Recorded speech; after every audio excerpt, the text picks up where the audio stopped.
Ben Jealous, formerly head of the NAACP, is a single-payer healthcare supporter vying to become governor of Maryland in 2018. Gage Skidmore CC 2.0 Square, story page, second paragraph, mobile. You may have noticed that quite a few of the formerly United States of America have been choosing to go their own way. My own state, Massachusetts, now blooms with sanctuary cities sworn to protect residents from federal intrusion. Its Attorney General, Maura Healey, was among the first to raise the legal challenge to President Trump's Muslim bans. She also sued Education Secretary Betsy DeVos and the Department of Education for abandoning rules meant to protect students from exploitation by private for-profit schools. Think Trump University, for instance. Even my state's Republican governor, Charlie Baker, announced well before the presidential election that he would vote for Donald Trump. It's been like the Boston Tea Party all over again, with citizens and public officials refusing to abide by the edicts of their supposedly lawful rulers, and Massachusetts is not alone. Hawaii, Washington State, New York, Minnesota, and Oregon all joined the legal battle against Muslim bans, while many other states have denounced federal policies that threaten the nation's international reputation, the environment, or what's left of democracy itself. So far, at least 10 states as well as Puerto Rico and more than 200 cities have committed themselves to work toward the environmental goals of the Paris Accord, just as the United States as a nation had promised to do before Trump trashed the deal. We should recall that our founding fathers cobbled together our federal union, our United States, because they were convinced that the revolutionary colonies, each standing on its own, could not survive.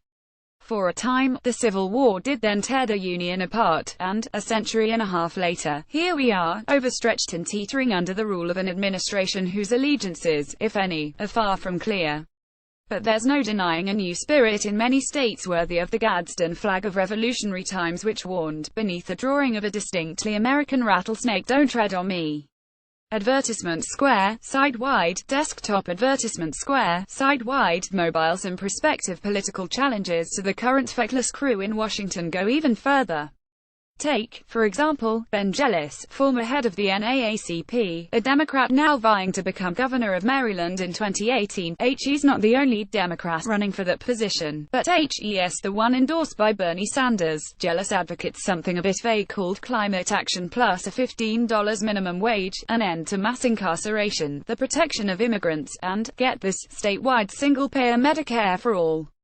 Let's talk about that healthcare possibility. Recent polls and reporting by the New York Times indicate that a lot of voters, including Trump voters, who opposed Obama's Affordable Care Act have changed their minds. They now not only like Obamacare but want to keep it and improve upon it.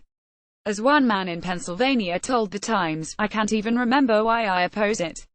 What's more, a Pew survey reports that fully 60% of Americans now say that healthcare for all is the responsibility of the government.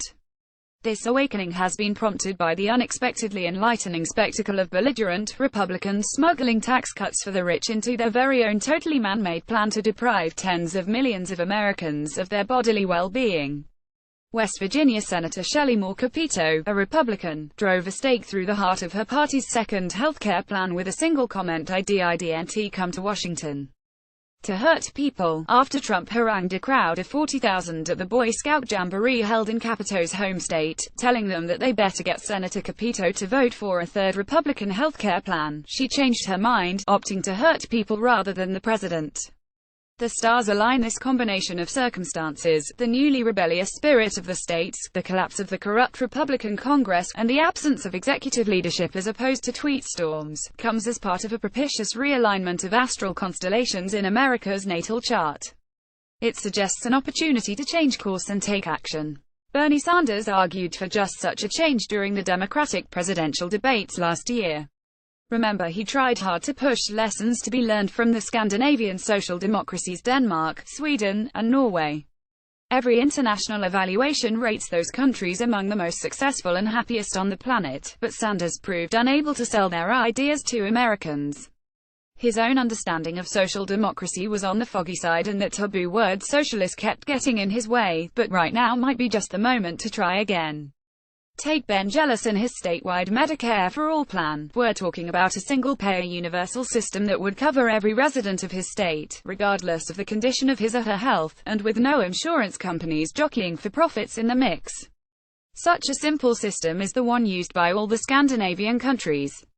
If Maryland and other states adopted it, they would be delivering at the state level what most developed nations already provide for their citizens. Isn't it worth a try? American politicians who refuse to learn lessons from Scandinavia usually dismiss those countries as too small to be relevant to America's exceptionally grand experience. And they do have a point. It's surely easier to implement a big plan on a smaller scale. If that's true, however, then applying Medicare for all at the state level should be easier, and of all the states, only 8 have a population greater than that of Scandinavia's biggest country, Sweden 9 million, while 30 states have fewer residents, most far fewer, than either Denmark 5.5 million and Norway 5.3 million. In short, the most popular argument against single-payer health care for the nation, the contention that we're way too big for such a system, simply vanishes if you start at the state level. But hold on, if a state becomes a single payer, where does it get the money? Taxes, of course. Progressive income taxes, and let's not forget taxes on corporations and financial transactions. In most states, the money's there, even if it has a way of clinging to the pockets of the rich and disappearing from circulation. The job of any good government should be to collect its fair share of the wealth and redistribute it for the good of all. That's what social democracies do.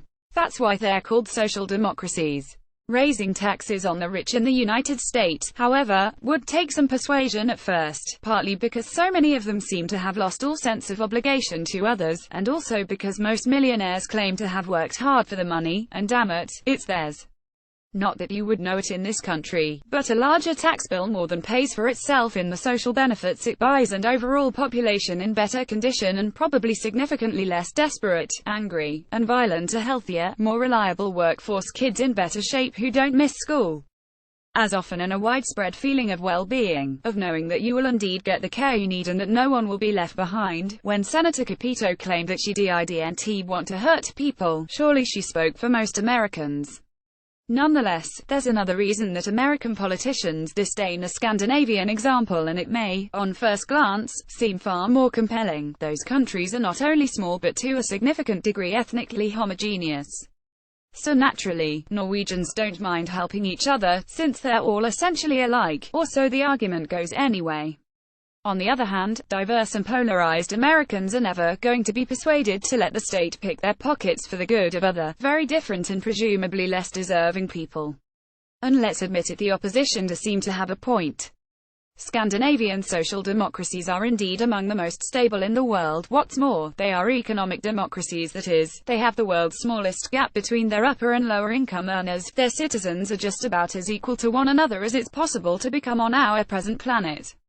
Considered more carefully, though, that's hardly a reasonable basis for arguing against trying to redistribute the wealth in a diverse American state. Quite the reverse. In fact, historically speaking, Scandinavians weren't born equal. Well into the 20th century, many of them languished in isolated pockets of rural poverty, while others dined in style in prospering cities. Some were healthy, some not, some well-educated, others unschooled.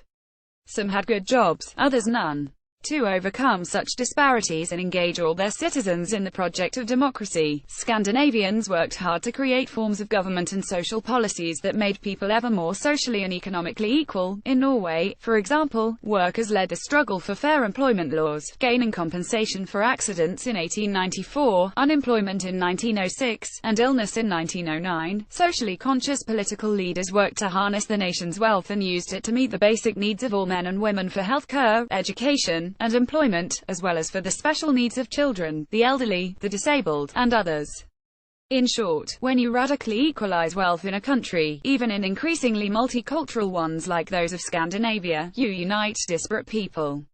When most people have plenty of money, populations begin to feel downright homogeneous, especially if they're healthy, well-educated, and happily employed in the bargain.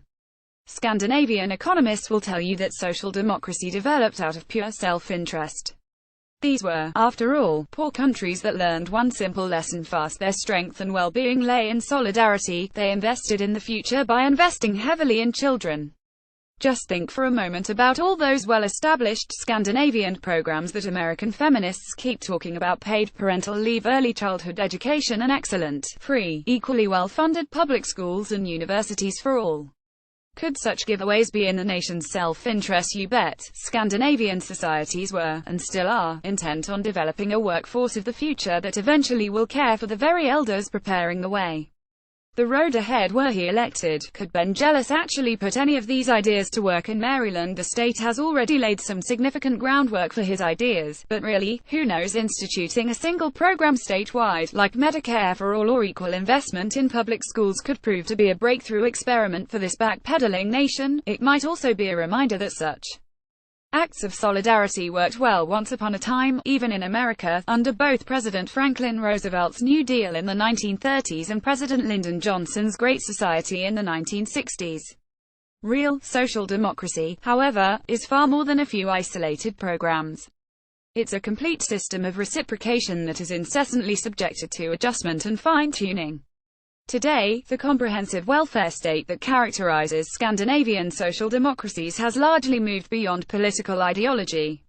Always open for discussion, it's nonetheless taken for granted and favored by every party, across a broad range of political opinion. It is simply the way things are.